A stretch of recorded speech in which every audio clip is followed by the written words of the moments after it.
Non, alors c'était plutôt qu'une question. Je voulais citer un exemple qui sera porté à la conférence de François Houllier.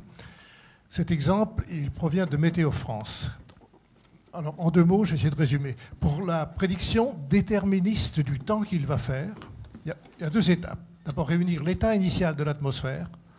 Ça consiste à rassembler un très grand nombre de données qui viennent de satellites, d'avions, de bateaux et de stations au sol. Ça prend même très bien informatisé. Cette opération nécessite, je crois, environ 3 heures. Puis ensuite, il y a les calculs proprement dits, à partir d'équations bien connues, de méthodes connues, réalisées par des supercalculateurs dont on connaît les performances. Cette seconde étape ne pose pas trop de problèmes. Celle qui pose problème, c'est la collecte de l'état initial, parce qu'on n'a pas accès, on n'a jamais une résolution suffisante, très, très fine. Par exemple, la résolution des satellites, c'est de l'ordre de 2 ou 3 kilomètres, parce qu'on cherche à observer toute l'atmosphère. Ce n'est pas les satellites militaires, n'est-ce pas, qui, eux, sont focalisés sur un point précis, c'est le satellite météo.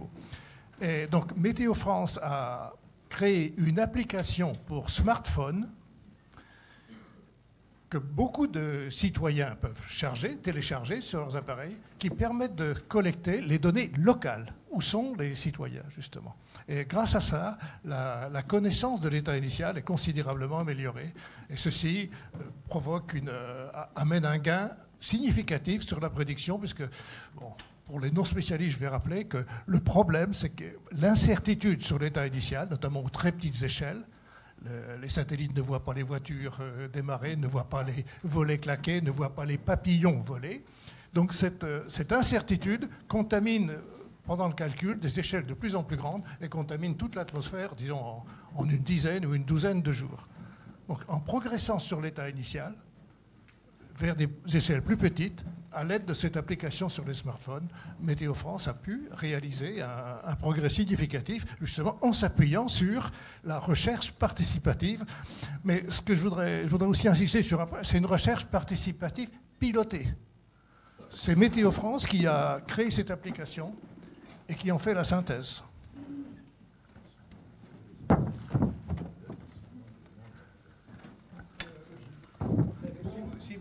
Cette application, vous allez vous reporter à l'encyclopédie de l'environnement. Il y a un flyer sur la table ici. L'auteur de l'article qui traite de cet aspect, c'est Michel Leroy. C'est un jeune retraité de Météo France qui a écrit un article justement sur les observations au sol, sur les moyens d'observation au sol.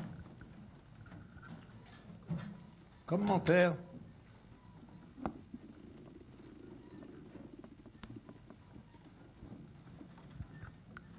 Alors, je ne suis pas spécialiste de la météo, mais je travaille avec des gens qui travaillent en météo régulièrement, et notamment je collabore avec eux sur des programmes d'analyse de données liés à la biodiversité.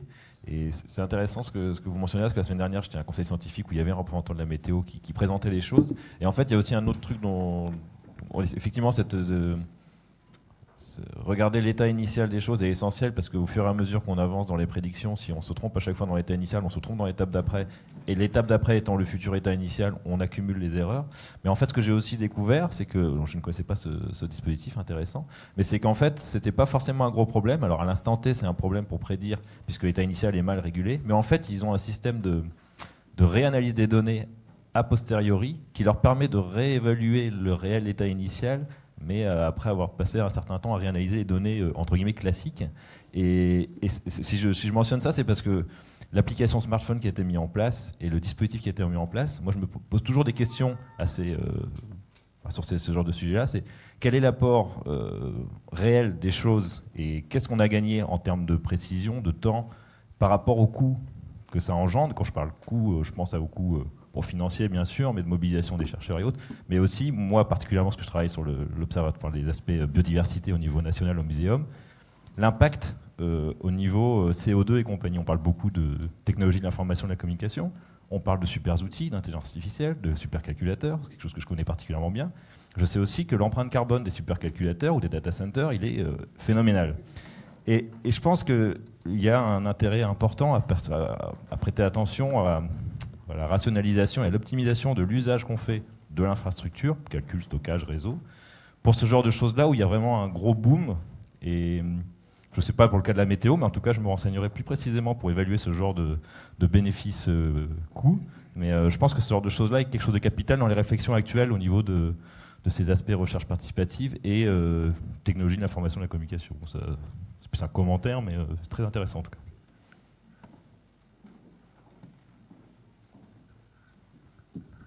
Autre commentaire?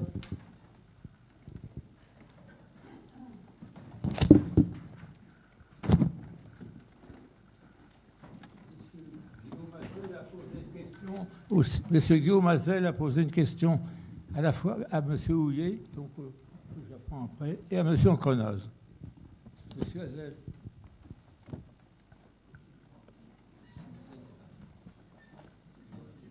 Il est parti. Eh bien, je vais donner la parole à notre président qui a posé des questions à beaucoup de monde. Je ne me souvenais plus des questions que j'avais posées, donc j'ai besoin du papier. Bon, moi j'avais une première question sur la reconstitution des trajectoires que nous a présentées Pierre Ancrenaz. Est-ce qu'on arrive maintenant à mieux localiser les météorites et est-ce qu'on en a maintenant découvert beaucoup plus que les 3 du siècle dernier? Oui. Oui, effectivement, c'est le Bureau des longitudes qui nous aide beaucoup dans cette, et l'IMCCE, dans cette reconstruction des trajectoires. Et des enseignants en ont trouvé plusieurs depuis la mise en place de cette analyse. Et ça se fait uniquement sur la base de photos ou est-ce qu'on récupère des photos numériques pour ça? Comment ça se passe en pratique? Il y a une digitalisation qui est faite de ces photos et c'est un des aspects de l'utilisation de ces plaques. Vous savez qu'à l'Observatoire de Paris, on avait des plaques photos qui étaient sur du verre pendant plus d'un siècle et les observatoires dans le monde entier récupéraient des images mais qui étaient purement statiques et qui se sont déformées au cours du temps puisque la gélatine des plaques vieillissait. Mais maintenant, avec ces nouvelles données digitalisées, il a même été découvert un type d'étoile variable et il y a 600 jeunes qui sont co-associés à cette publication de tout premier rang. Une nouvelle classe d'étoiles variables a été trouvée par ces jeunes utilisant ces données digitales. J'avais une question à Denis Cauvet, si je peux continuer là. Est-ce qu'on pourrait être éclairé sur ce que vous avez montré sur la culture des fraises? Finalement, qu'est-ce qu'on apprend dans la comparaison entre les 2 types de cultures que vous avez présentées en Californie? D'un côté, les fraises cultivées habituellement et de l'autre côté, les fraises écologiques? Ou en fait, est-ce qu'on apprend quelque chose à partir de ça? Alors, attention, dans les 2 cas, c'était de l'agriculture biologique, au passage. Hein. Voilà. Donc, il peut y avoir de l'agriculture biologique au niveau industriel, standardisé. Hein. C'était un peu aussi un des messages sur la photo de gauche. Alors, ce qu'on apprend, je dirais que c'est work in progress, hein, c'est-à-dire qu'actuellement, les problématiques sur l'agroécologie sont en train de se déployer.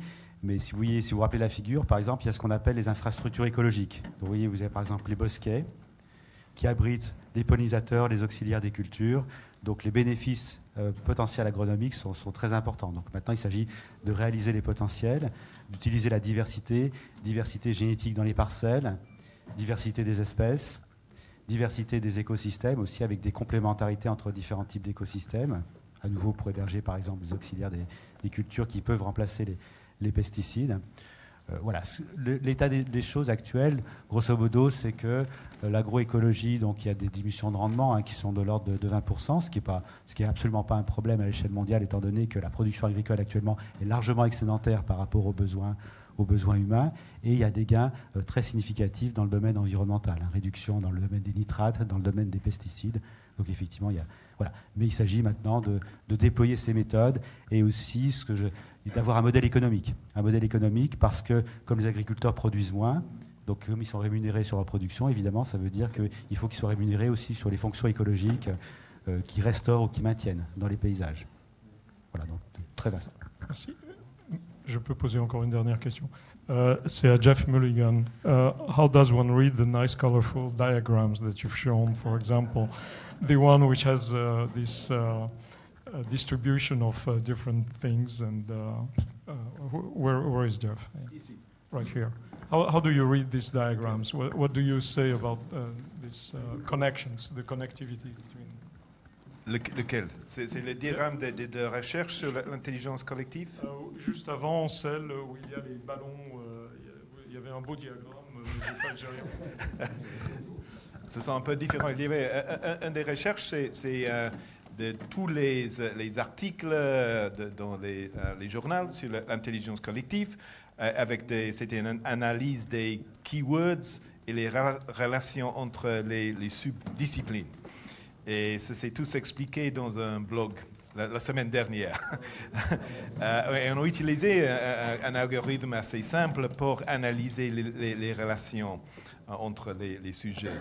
Le Clio, le Search Engine, ça c'est très différent. Ça c'est plusieurs sources de données pour comprendre activité dans un question comme AI en santé. L'autre c'était un peer support in health. Je ne sais pas comment ça dit en français.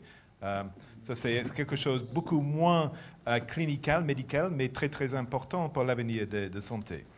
Et si vous êtes intéressé, ça c'était un autre des résultats pour comprendre une région de recherche qui n'est pas dans les murs. C'est surtout au des murs. Mais je n'ai pas montré ça.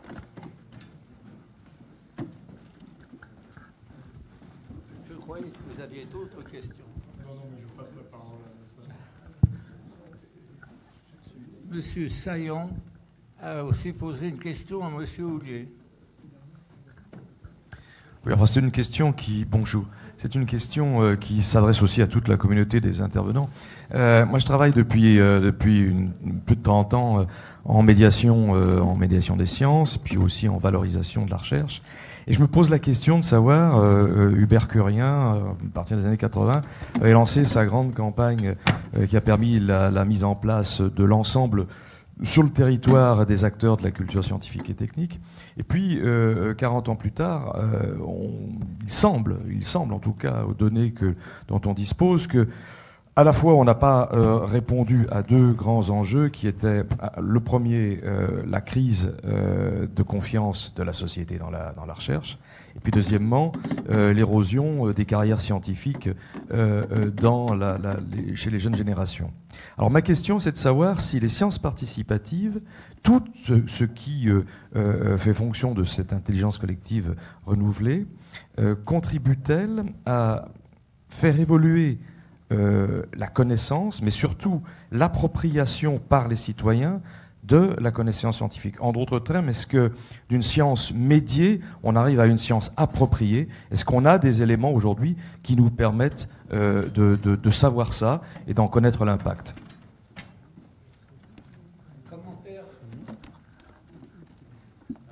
Un bref commentaire à propos de l'indicateur oiseau commun dont j'ai parlé, qui est un indicateur de développement durable de l'Union européenne.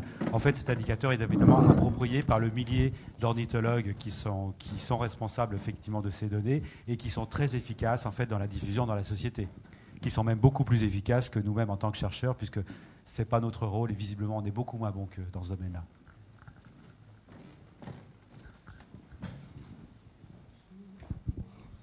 Oui, bonjour, Sylvain Rotillon, moi je suis au service de la recherche du ministère de l'écologie et sur ces questions-là, justement, on travaille en termes de quel type de savoirs sont produits, est-ce que c'est des savoirs qui sont actionnables, et on travaille avec des collectifs citoyens, avec des chercheurs, sur la mise en œuvre concrète de politiques qui découlent de ces travaux.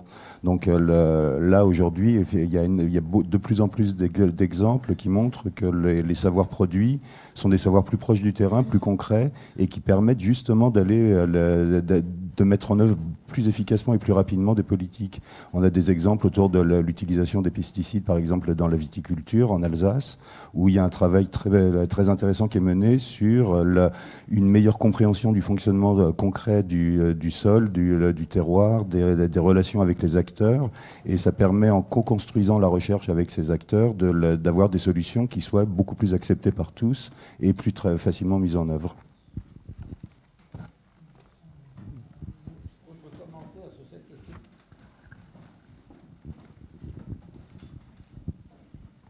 C'est juste une remarque sur la question qui a été posée.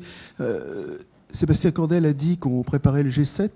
Et bon, ceci est un des thèmes, mais un autre thème, c'est science et confiance, où il s'exprime comme ça, Sébastien. C'est science et confiance ou confiance et science. C'est-à-dire la confiance du public dans la science ou la défiance. Je crois que votre question, c'est juste dans ce sujet-là. Et en effet, on peut se demander si l'augmentation inévitable de la participation du public à la science et pas un des moyens d'augmenter la confiance en la science au fur et à mesure que les gens la pratiquent. Mais j'ai l'impression, les autres orateurs ont peut-être une meilleure connaissance, j'ai l'impression que comme beaucoup de choses, on n'a pas de mesure là-dessus et qu'on devrait en avoir. C'est comme la remarque qui a été faite, il n'y a pas de recherche-développement sur la recherche-développement qui a été faite tout à l'heure. Et là, ce serait vraiment une priorité à sortir, de savoir quel est l'impact sociétal, en fait, sur ce sujet de la confiance dans la science, de la pratique de la recherche collaborative. Donc c'est peut-être une idée à ajouter à notre travail. Autre commentaire. Alors nous passons j'ai deux questions pour M. Raveau. La première est de M. Donnet-Camel.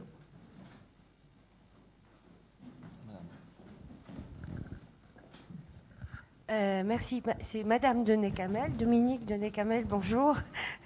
Je m'appuie pour poser mes questions à M. Raveau sur une expérience qu'on mène à l'INSERM depuis maintenant plus de 10 ans, qui est un travail, une collaboration, un partenariat entre l'INSERM et les associations de malades. Donc je dis bien les associations de malades, ce qui est tout à fait en effet différent de ce que vous appelez le public au sens général. On passe là par des structures, si vous voulez, avec qui on est en dialogue. Alors, l'expérience qu'on a menée à l'INSERM, qui dure toujours d'ailleurs, l'année dernière, on a organisé avec Alain-Jacques Valleron un colloque qui a eu lieu à l'Académie des sciences, pour essayer un peu de tirer le bilan de tout ça. Et je pense que ça vaudrait vraiment le coup qu'il puisse y avoir des rapprochements d'abord horizontaux entre un certain nombre de structures. J'ai entendu parler du CNES, l'INSERM est quand même extrêmement engagé dans ce travail avec les associations de malades. Et donc je trouve qu'il y aurait là un vrai échange de pratique, puisque quand même on voit bien que les choses s'enracinent dans la pratique de ce dialogue et de ce partenariat. Alors, j'ai une question à M. Raveau. La première question est la suivante. C'est qu'il nous a parlé en effet de beaucoup de plateformes participatives, Patient Like Me ou d'autres initiatives. La question pour moi, c'est quand même quel est le devenir de toutes les données que les patients entrent par eux-mêmes, puisque c'est quand même ça, de leurs données de santé. Si je vous pose cette question, c'est parce que c'est véritablement le point noir pour les patients avec qui on est en contact de cette question du devenir de ces données, et qui fait que ça entraîne bien évidemment des phénomènes de grande prudence, qui est compréhensible par rapport à ça. La deuxième chose, c'est, en me fondant bien sur ce que nous a dit M. Mondolfi sur le CNES, qui était vraiment intéressant, c'est quelle est, après, dans l'émergence d'idées neuves, puisqu'on les a appelées comme ça, de propositions de solutions, etc. Quelle est la protection aussi qui peut être apportée à l'ensemble des contributeurs pour les questions liées à l'innovation, la propriété intellectuelle, etc. Donc je pense, moi, que toutes ces questions-là sont posées à travers la recherche participative et que ce n'est pas des questions simples et que ça vaudrait vraiment le coup, en effet, que l'initiative prise aujourd'hui puisse être poursuivie. Oui, bien, mais... Commentaire.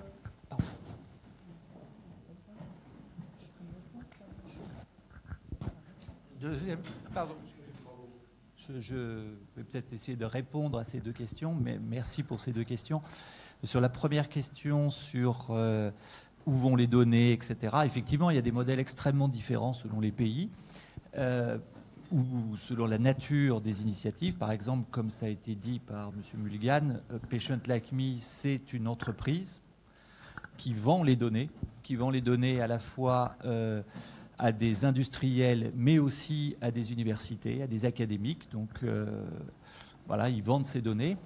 Et les malades sont théoriquement au courant de ça et acceptent ce principe. Donc ils ont un service en l'échange du fonctionnement de cette plateforme et en échange de cette vente de données. Et je ne suis pas sûr, effectivement, qu'en Europe, on a envie d'aller vers des modèles de ce type. Si vous prenez au contraire le modèle de Compare, c'est exactement l'inverse. L'idée dans Compare, c'est que les malades sont impliqués dans les comités scientifiques et dans la décision de qui va utiliser ces données. Aucun financement n'intervient venant de l'industrie pharmaceutique et les données appartiennent finalement à la communauté. Donc voilà, les modèles sont extrêmement différents d'un pays à l'autre en fonction des propositions. Et puis alors, concernant votre seconde question sur la protection des idées issues des patients, honnêtement, à ce jour, je pense que rien n'est fait dans ce domaine, mais c'est aussi extraordinairement compliqué parce que ce n'est pas les idées d'un patient, c'est la mobilisation collective de l'intelligence, et donc distinguer ce qui appartient à un patient ou à un autre est quasi impossible. Donc pour l'instant, on est plutôt parti de l'idée qu'on faisait ça pour l'intérêt collectif et non pas pour qu'il y ait un retour financier ou une protection intellectuelle pour une idée plutôt qu'une autre. Oui. Oui. Je voudrais juste compléter par rapport à la protection des données, les aspects propriété intellectuelle, comment on les traite dans la fédération. Tout à l'heure, 15 minutes, c'était un peu court. En fait, il y a eu énormément de réflexions vraiment sur ce point-là. Est-ce qu'une idée elle est open source ou pas? En tout cas, quand on fait de l'open hardware. Est-ce qu'un processus de développement, il est open source ou pas? À qui appartiennent les idées? Et la question, elle est très complexe parce que quand on parle d'open source, c'est assez méconnu. L'open source, c'est publier des sources pour que quelque chose puisse être amélioré, diffusé et partagé, je ne sais plus. Amélioré, repris, modifié, partagé. En gros, on a laissé, nous, le choix à la communauté, lorsqu'ils émettent une idée, de la rendre accessible ou pas, publiquement, accessible ou pas à toute la communauté, accessible ou pas au groupe qui la développe. Ce qui s'engage les personnes, c'est de publier à la fin l'ensemble des résultats et des sources permettant de reproduire quelque chose publiquement. Donc là-dedans, je pense que c'est très difficile créer quelque chose de base qui dise c'est tout blanc ou tout noir. Il faut quand même laisser à l'individu, à la personne, la possibilité d'interagir avec une communauté comme il veut. C'est vraiment le principe de la communauté et de la collaboration. Sont des impositions fortes, mais toutes en garantissant des engagements forts pour tout ce qui contribue au fait, pour que tout soit mis dans le pot commun et que ça fasse progresser les choses.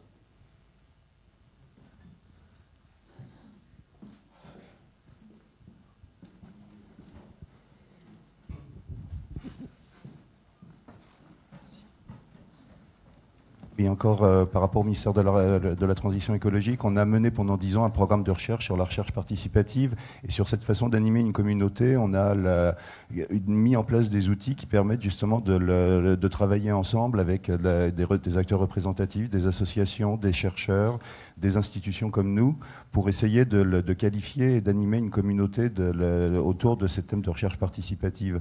On est aujourd'hui en train ça a permis d'avoir des questions en termes de l'évaluation de ces programmes, de ces équipes, comment on peut faire, qu'est-ce que ça produit comme données, qu'est-ce que ça porte comme aux politiques publiques. Et là, on est en train de réfléchir à comment élargir cette communauté qui était consacrée à la partie, à notre cœur de métier, qui sont les politiques environnementales, à l'ensemble des domaines de la recherche participative pour qu'on puisse justement trouver à la fois une visibilité sur la question et des approches qui ne soient pas normatives. L'enjeu est évidemment pas de dire le bien et le mal de façon binaire, mais de structurer une communauté autour de pratiques communes et de visibilité. Donc c'est le travail qui est devant nous, donc tous ceux qui sont intéressés sont les bienvenus, j'allais dire. On est en train d'essayer de construire ça en sortant du champ environnemental, donc le champ de la santé, tous les champs de recherche sont les bienvenus pour avoir un dispositif qui soit le plus structuré possible et qui donne de la visibilité de façon partagée à ces questions. C'est une autre question pour M. Raveau, de la part de M. Roux. Oui. Le cas du lithium est tout à fait intéressant, hein. Enfin, et surtout le fait que, en quelque sorte, l'étude sur les malades ait été publiée ou été faite avant le fait que l'étude clinique classique ne soit faite. Alors, j'ai deux questions là-dessus. Alors, premièrement, c'est un cas particulier où il s'agit d'une molécule ou d'un produit qui existe déjà sur le marché et qui peut donc être prédit dans une autre indication que l'indication classique pour laquelle il a été mis sur le marché. C'est pas le seul cas, hein. Il y a le cas du baclofène, par exemple, récemment, qui a fait beaucoup parler de lui. Donc déjà, ça limite l'opération à ça, mais ça pourrait laisser croire que ça pourrait remplacer en quelque sorte les études cliniques, au moins dans ces cas-là, c'est-à-dire lorsque le médicament existe déjà dans une autre prescription. Alors je voulais un peu un commentaire autour de ça, avec les dangers de le faire, parce que c'était présenté comme si c'était très positif, le fait que ça existe. Oui, alors là, la réponse est complexe, parce que la question est complexe. Première chose, effectivement, c'est un cas extrêmement particulier, parce que la molécule existe sur le marché. Ça marche, c'est bon. La maladie est particulièrement horrible, et donc le risque à utiliser une molécule est très faible au vu des éventuels bénéfices. Donc c'est clairement pour ça que ça s'est passé pour Patient Like Me et le lithium. Alors je suis entièrement d'accord sur le fait que ça ne soit absolument pas généralisable à l'évaluation des médicaments en général. Enfin, je suis à la fois d'accord et à la fois, aujourd'hui, il y a une énorme discussion au sein de la communauté scientifique dans ce domaine pour savoir s'il faut mieux des essais randomisés dans des cadres extrêmement contraints conceptuellement, avec des malades qui ne ressemblent absolument pas à la vraie vie, ou des évaluations en vie réelle avec des millions de données disponibles dans des bases de données diverses. Et aujourd'hui, on est au milieu du gué. Je pense qu'on n'a pas encore de réponse extrêmement claire à ça. On ne sait pas encore ce qu'on va continuer à faire grâce à des essais randomisés et ce qu'on va approcher plutôt par des approches d'études observationnelles avec ce qu'on appelle des emulated trials, des études observationnelles. On essaye de mimer des essais randomisés en gardant un certain nombre des caractéristiques des essais randomisés, mais en prenant aussi des méthodes d'analyse statistique très sophistiquées utilisées pour les études observationnelles. Alors, je me fais le porte-parole de quelqu'un qui est parti et qui avait une question. C'est Guillaume Ozel qui avait une question pour Pierre Angrenaz et François Houillet. Alors, la question, c'est lié à ce qu'a présenté Pierre, hein. Plusieurs façons de mettre les élèves scolaires en contact avec des sciences par la conduite d'expériences ont été présentées. Leur impact ont-ils été évalués de façon robuste en termes de réussite d'orientation scolaire ou de construction de vocation notamment? Alors la question nous avait été posée par le ministère en disant qu'il faudrait qu'on... C'est quelqu'un du ministère qui pose la question. Qu'il fallait qu'on suive des cohortes. Et effectivement, on n'a pas les moyens humains de suivre des cohortes. Tout ce que je peux dire, c'est que dans leur CV quand ils se présentent aux différentes instances universitaires, au concours des grandes écoles, ils font ressortir de façon très positive l'expérience qu'ils ont pu avoir, soit par ce que j'ai présenté, ou bien des projets qu'ils ont développés dans le cadre du concours national ou concours académique C'est Génial, où ils ont développé une expérience. Mais nous n'avons pas de cohorte ferme qui a été suivie sur, tu imagines, 30 000... c'est... Personnellement, je ne t'aurais pas posé cette question. Merci. D'autres commentaires? Oui. Une remarque de M. Zab. Ah,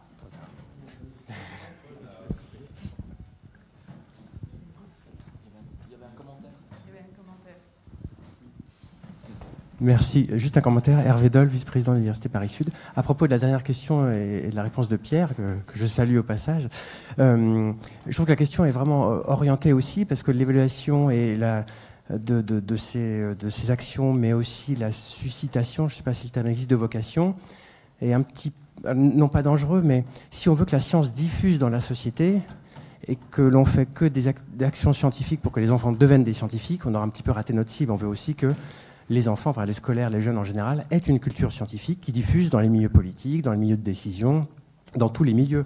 Donc, utiliser une petite lorgnette qui consisterait à dire que toutes les actions de médiation scientifique et de vulgarisation sont juste destinées à avoir des vocations scientifiques. Enfin, je pense qu'on est tous d'accord, mais je préférais le préciser, comme la question était un petit peu ambiguë. On veut juste que la science diffuse dans toute la société au bénéfice de tous. Voilà, c'était juste un commentaire. Merci.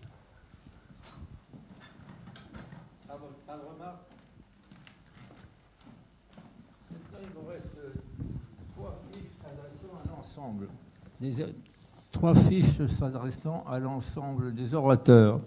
D'abord, M. Servel a déposé 2 fiches.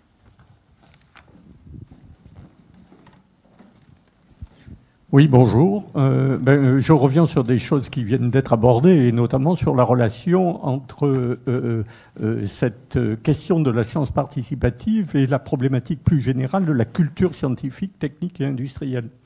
Et un des éléments de réponse vient d'être apporté par le vice-président de l'Université Paris-Sud. Moi, je me posais la question de l'articulation, justement, de ce qu'on peut faire en matière de participation à la science, de science participative par les citoyens, et plus globalement des politiques de culture scientifique, technique et industrielle à l'égard de l'ensemble de la population. Et la question a été un peu posée tout à l'heure sur la manière dont on pouvait articuler les deux, entre des communautés de personnes qui participent à l'activité de recherche en sciences participatives, et d'autre part, la manière de les mobiliser pour faire de la culture scientifique, technique et industrielle de manière plus large vis-à-vis de tous les publics. Alors on a évoqué le public scolaire, bien entendu, c'est un public évidemment très important, mais également tous les publics. Et comment on peut articuler sur le territoire les deux politiques avec des mobilisations de communautés qui sont intéressées par les deux démarches. Merci, M. Servel. Y a-t-il des commentaires ou des réponses?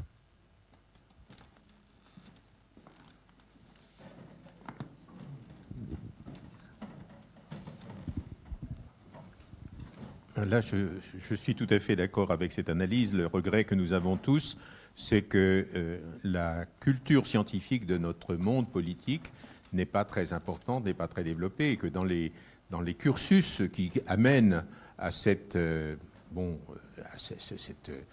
sélection du monde politique, il n'y a absolument pas ou pratiquement pas de science. Donc c'est quelque chose qui est un problème de notre société, effectivement, que nous ayons d'un côté les scientifiques, que ce soit ceux qui suivent la main à la pâte, sciences à l'école, les autres activités possibles, et peu d'entre eux deviendront hommes ou femmes politiques, je crois. Je le regrette, mais... Merci beaucoup. Il me reste maintenant une fiche de monsieur... Ah, pardon. Est-ce que Geoff accepterait de... La situation en Grande-Bretagne est tellement différente, accepterait de nous parler de son expérience, parce que, justement, il a fait dans son expérience, c'est beaucoup conseils du monde politique? Je voulais mentionner une autre réponse à cette question de culture scientifique. Très intéressant, recherche a été faite aux États-Unis sur les 1,2 million créeurs de patents pendant les derniers 20 ans. Et nous venons de reproduire cette recherche en Royaume-Uni. Et ça montrait aux États-Unis que les inventeurs étaient surtout... ils avaient eu des parents qui travaillaient dans la science, dans la technologie, que les jeunes très intelligents, mais sans cette expérience quand ils étaient jeunes d'invention et de science, ne deviendraient pas des inventeurs, des patents. Et les économistes qui ont fait ces recherches ont recommandé un grand changement de politique science, de supporter les investissements jusqu'à subsidizing les expériences des jeunes dans la science, à l'âge de 6 ans, 8 ans, 10 ans. Et nous venons de faire une recherche en Grande-Bretagne à ce sujet, et nous avons découvert que seulement 1,5% des élèves ont eu ces expériences, les expériences de vraie science, qui est si puissant en créer une culture de science, mais aussi la croissance économique à l'avenir. Et je pense qu'il y a un très, très important message pour les ministères de sciences en cette recherche. Autre commentaire?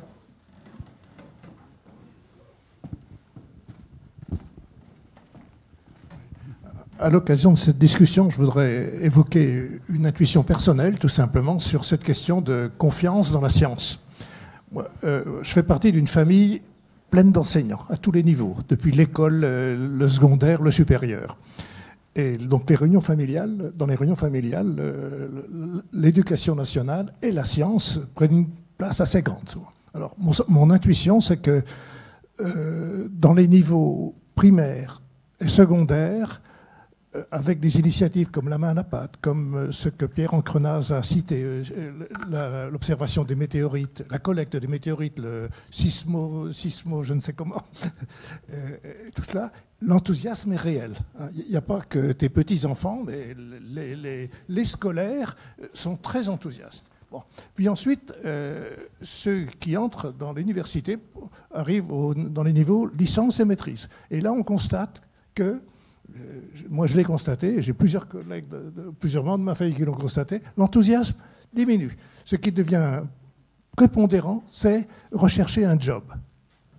Et donc, la confiance dans la science devient une question un peu secondaire, ou oubliée en tout cas. Et puis, au niveau des écoles doctorales, nos thésards, puisqu'ils sont thésards, ce sont ceux qui avaient gardé un certain enthousiasme pour la science, donc une certaine confiance. Et bien progressivement, parce que les perspectives de carrière sont très inquiétantes, eh bien ils se détournent même de cela. Donc je ne sais pas si c'est purement franco-français ou si c'est international, mais dans notre pays, je crois que le système éducatif, globalement, pourrait faire beaucoup mieux. Il réussit dans les niveaux primaires et secondaires, mais il échoue dans le supérieur, à mon avis. Merci. Autre commentaire? Je veux bien rebondir sur ce commentaire, parce que j'ai l'impression qu'en écologie, en sciences de l'environnement, on a un vécu un peu différent vis-à-vis de l'éducation. Ce qui se passe, en fait, c'est que finalement, l'écologie et les sciences de l'environnement sont quasiment pas enseignées, en fait, en primaire et en collège et en lycée, ce qui et sans doute une déficience assez grave, étant donné effectivement l'importance maintenant que prennent les questions écologiques. Mais le bénéfice qu'on en a, c'est qu'en fait, nous, par contre, en licence et en master, on a un très grand enthousiasme de la part des étudiants qui sont dans les cursus en sciences de l'environnement. Parce qu'ils découvrent en fait des choses dont ils n'avaient pas conscience et qui sont essentielles pour eux. Voilà, donc ça doit dépendre en fait des champs disciplinaires. Et c'est peut-être intéressant de réfléchir justement à l'articulation entre les différents champs disciplinaires.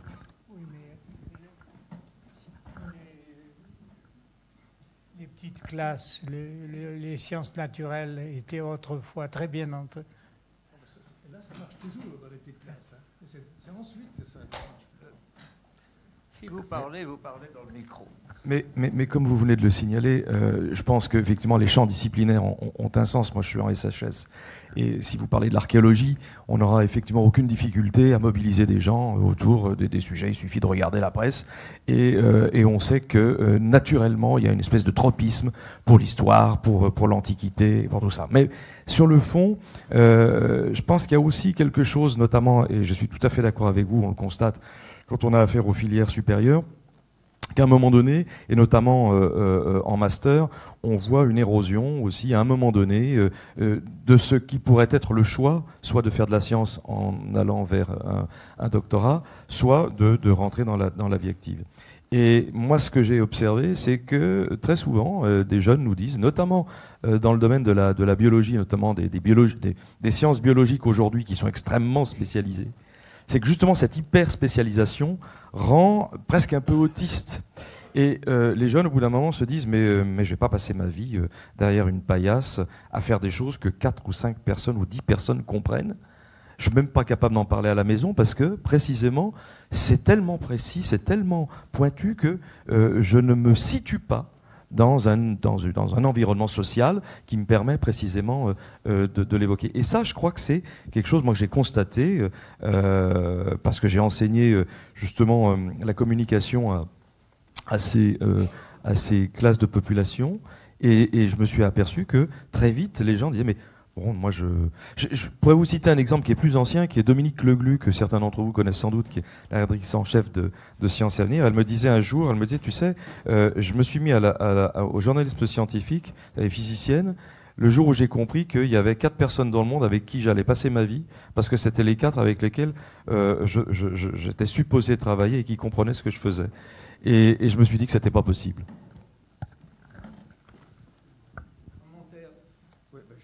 Oui. Au-delà des commentaires personnels, effectivement, en tant que VP d'une grande université, moi j'ai une vision un petit peu différente. C'est qu'il n'y a pas d'érosion dans l'enthousiasme des étudiants et à nous aussi de nous remettre en question, et notamment en L1, première année d'université, pour susciter l'enthousiasme. Alors il se trouve que je suis astrophysicien, donc nous, et puis c'est le cas dans d'autres universités, les options d'astrophysique ou des thèmes un peu transverses, font le plein. On est obligé de refuser les étudiants en L1, quel que soit leur niveau, etc. Donc il y a un enthousiasme démesuré. Par ailleurs, au niveau du supérieur, donc au-delà du 2e et 3e cycle, donc master et doctorat, je partage tout à fait l'avis de mon collègue en disant qu'effectivement la pratique scientifique se restreint à une communauté relativement petite, mais c'est là qu'intervient aussi les formations doctorales, notamment la médiation scientifique. On est très sensible à cet aspect-là, en tout cas à Paris Sud et Paris-Saclay, où des études ont montré de sciences humaines et sociales que les doctorants qui s'impliquent dans la médiation scientifique, la vulgarisation, reviennent reboostés dans leur laboratoire parce que justement ils ont eu ce contact avec la société, leur travail fait du sens pour eux et pour les gens à qui ils le présentent. Alors ça demande un petit peu de travail, hein. Ça s'improvise pas d'aller dans une école ou dans un bar des sciences quand on fait je sais pas, de la physique théorique ou que sais-je, enfin tous les domaines, mais tout ça se travaille et c'est notre responsabilité, nous les universitaires, en tout cas c'est comme ça que je la conçois, d'accompagner tous nos étudiants à la fois d'être l'excellence dont notre pays peut s'honorer, d'une part, scientifique, et d'autre part, de les ouvrir sur la société. De toute façon, les chiffres parlent d'eux-mêmes. Hein. Il y a moins d'un quart des docteurs, des jeunes docteurs, qui trouveront un job dans la science publique, hein, la science académique. Donc, par construction, nos doctorats doivent être ouverts vers la société, et c'est un travail collectif. Alors, est-ce qu'on le fait bien ? J'espère, mais on le fait probablement pas encore assez, mais on y travaille. Voilà. Can I have a question? So this is a question for Geoff Mulgan. Geoff, you had a slide at the end which raised the question to me. It was on future science. So you had 4 points: engage with public, experimental, data-driven, embedded in collective intelligence. I would like to ask, where is curiosity-driven research in all that? I agree. But so I take for granted a significant proportion of investment in science should be non-instrumental, not clear where it is going, speculative, open, pure discovery, driven by curiosity. And it would be appalling if that was under threat. So I was just describing the additional elements which are missing now. Thank you.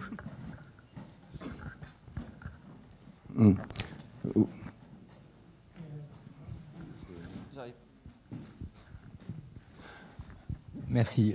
J'adhère tout à fait aux remarques de René Moreau tout à l'heure. Mais comme quoi tout est difficile, il y a toujours des contre-exemples. C'est pour ça que tout est difficile dans la science et dans la société. Un contre-exemple, c'est l'école polytechnique actuellement, dont j'entendais dire par un professeur actuel que jamais, depuis les dizaines d'années précédentes où on mesure ceci très précisément, jamais le nombre des candidats à faire une thèse et faire de la recherche n'a été aussi grand qu'actuellement. Donc voilà, c'est compliqué. Nous sommes dans un monde où il est difficile de dire c'est comme ci, c'est comme ça. Dès qu'on a dit c'est comme ci, ben, il y a aussi du c'est comme ça. Et en plus, ce professeur me disait que c'est plutôt dans les sciences dites dures. C'est-à-dire que les polytechniciens actuellement, les jeunes élèves, veulent faire des thèses en maths, en physique, en chimie, en sciences de la Terre, etc. Bon, voilà, une petite donnée. Merci. Autre commentaire ? Ce n'est pas un commentaire, mais c'est un éclairage complémentaire. Il se trouve qu'un certain nombre d'entre vous m'avaient demandé de préparer, au début des années 2000, une vidéo sur la physique du violoncelle. Bon, il se trouve que je suis violoncelliste amateur, mauvais, mais bon. Il n'empêche, il m'a été donné l'occasion de faire des conférences à l'école polytechnique, à l'école normale, dans différentes universités, et YouTube a repris cette conférence de 55 minutes. 230 000 downloads en 16 ans. C'est quand même quelque chose d'étonnant. Un luthier de Seattle m'appelle et me dit, vous savez, monsieur Ancrona, je n'avais jamais réalisé qu'il fallait que je change mon épaisseur du bois de la table pour pouvoir avoir une sonorité un petit peu différente. Donc là aussi, je pense qu'il y a tout un domaine dans lequel nous, physiciens, nous, scientifiques, pouvons apporter au monde artistique une partie de connaissances qui n'existe pas actuellement. Dans aucun des conservatoires français de musique, vous n'avez d'enseignement sur la physique des cordes vocales. Il n'existe pas, c'est tout. Plus de commentaires ?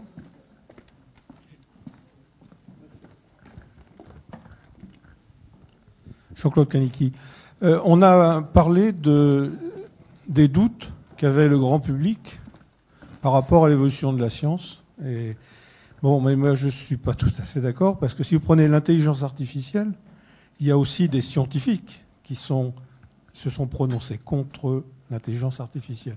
Alors moi qui ai connu la conquête spatiale, l'arrivée des premiers PC, je peux vous dire que cette intelligence artificielle, par exemple, pour le véhicule autonome, ça va être un bouleversement complet. J'ai assisté à des conférences industrielles chez Enova récemment. On montrait le problème d'arriver en 1 milliseconde dans une voiture à détecter tous les obstacles, ceux qui bougent, calculer, etc., qui fait qu'on est obligé, les puissances de calcul qu'on obtient aujourd'hui ne sont pas suffisantes. Donc il y a un fabricant de microprocesseurs français qui a expliqué ce qu'ils étaient en train de faire. Ils fabriquent des microprocesseurs. Alors maintenant, c'est à 60 cœurs ou à 120 cœurs qui vont consommer de l'ordre de 25 watts et qu'on va mettre dans une voiture au prix des accessoires de voiture. Donc ça va faire une explosion dans le développement, ne serait-ce que des calculs informatiques. Et j'ai vu qu'il y avait des prises de position vis-à-vis de tous ces centres de calcul qui consommaient beaucoup d'énergie, rejetaient du CO2. Donc, ça me paraît, je ne comprends pas très bien pourquoi des scientifiques seraient contre l'intelligence artificielle, même de très grands.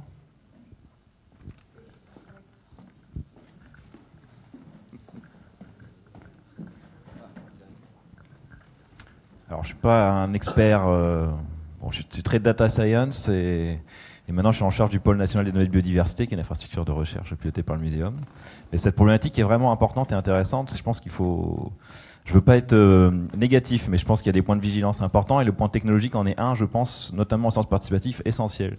L'intelligence artificielle, bien sûr, alors déjà c'est pas nouveau, ça existe depuis quand même assez longtemps. Les gens utilisent des algorithmes et des scripts pour faire de l'intelligence artificielle, on va dire, depuis déjà très longtemps. Moi j'appelle ça de l'imbécilité artificielle quasiment, parce que en fait l'intelligence artificielle c'est quand même ni plus ni moins que en gros d'essayer de dresser tous les schémas possibles et d'avoir de la puissance de calcul pour trouver lequel est le plus convergent, enfin si je peux le résumer comme ça avec mes propres mots. Et derrière, en fait, on se rend compte, notamment, il y a ici des gens qui ont publié il n'y a pas très longtemps dans des revues de vraiment premier niveau sur les sciences participatives et l'utilisation de l'intelligence artificielle. Et on voit que ce qui ressort aujourd'hui, c'est que ce qui est intéressant, notamment, c'est de mêler l'intelligence artificielle avec l'expertise. Ça, c'est vraiment gagnant quasiment à tous les coups. L'intelligence artificielle à elle seule ne suffit pas. Et j'ai quelques exemples. Par exemple, Google, si on veut prendre le top du top, je pense que Google, on est tous d'accord que c'est le top du top au niveau computing et intelligence artificielle. Il y a quelques années, ils ont lancé un truc qui a fait vraiment fureur sur le côté prédiction des pics de grippe. Ça a marché 1 an, ça a marché 2 ans, et après ils ont arrêté de le faire, parce qu'ils se sont rendus compte qu'ils n'arrivaient pas finalement à le faire, parce qu'il y avait une sorte de rétroaction négative du fait d'avoir communiqué autour de ça, qui faisait que les recherches sur le moteur Google autour de la grippe pouvaient avoir un effet délétère sur l'algorithme en lui-même. C'est quand même très révélateur de cette emprise technologique qui peut peut-être se tromper. Et ça va aussi avec la force du nombre. La force du nombre ne fait pas tout. C'est pas parce qu'on a beaucoup de gens qui rassemblent des données qu'on peut avoir quelque chose qui est probant et scientifique. Et même sur des exemples qui ont été cités ce matin, je pense notamment à Zoniverse, il y a quand même des articles assez précis qui montrent que derrière le nombre qu'on affiche et derrière les projets qui sont, en fait, le nombre réel d'utilisateurs qui contribuent concrètement à des avancées dans ces projets-là sont régulièrement assez restreints, en fait. Et ça pose des problématiques autres. Et j'en profite aussi pour mettre en avant un troisième point de vigilance qui me paraît important, c'est les bonnes volontés. Les bonnes volontés sont toujours bonnes à prendre, mais des fois elles peuvent avoir un effet délétère. En ce moment, il y a un sujet bien précis sur les plastiques. Il y a beaucoup de choses autour du ramassage de plastique par des drones. Moi-même, j'étais dans un Fab Lab à construire un drone pour ramasser du plastique dans la mer. On se rend compte qu'en fait, aujourd'hui, l'effet peut être délétère, puisqu'en fait, il ne permet pas de traiter la cause de la production de plastique et du fait qu'il se retrouve dans l'environnement, mais entre guillemets, juste mettre en place tout un circuit qui permette de récupérer le plastique et qui pourrait être contre-productif à terme. Donc je pense que ces choses-là, la communauté scientifique en a conscience, et il faut faire confiance aussi à mêler cette intelligence collective, le citoyen, les scientifiques, et à s'assurer qu'il y ait de la vulgarisation, de l'animation et de la participation à tous les niveaux et dans tous les sens. J'ai une dernière fiche qui est due à M. Rotillon.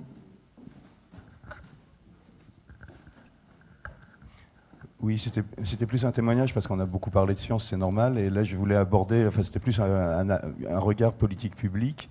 Denis Couvet en a un peu parlé, ça a été un peu apporté, mais c'était en tant qu'institution réglementaire, pourquoi on s'intéresse à ces questions-là directement. Et je voulais citer l'exemple qui a déjà été un peu abordé de ce qui s'est fait à Anvers, là, le Curiosen Neusen, qui sert de base aujourd'hui pour un travail porté par l'Agence environnementale européenne pour dupliquer cet exemple de participation à l'échelle de au moins une ville de l'Union européenne, de chaque pays de l'Union européenne, pour l'objectif étant la production scientifique, bien sûr, mais la mobilisation citoyenne, pas uniquement vis-à-vis de la production scientifique, mais aussi en termes de mobilisation réellement citoyenne, montrer quel est l'enjeu pour l'Union européenne d'avoir des citoyens mobilisés, montrer que l'Union européenne, c'est pas une machine technocratique, ce n'est pas qu'une machine technocratique, c'en est une, on en est bien conscient, mais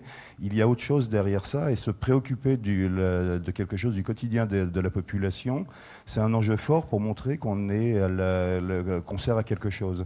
Donc il y a un véritable émergence aujourd'hui dans les ministères, alors pas tous, hein, ça reste encore des sujets un peu discrets, mais ça commence à monter de façon assez forte pour montrer qu'on ne peut pas continuer à porter les politiques comme on les portait avant sans associer plus étroitement la population.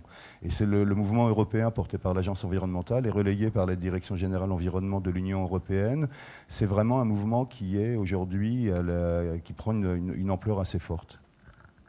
Commentaire sur cette intervention ?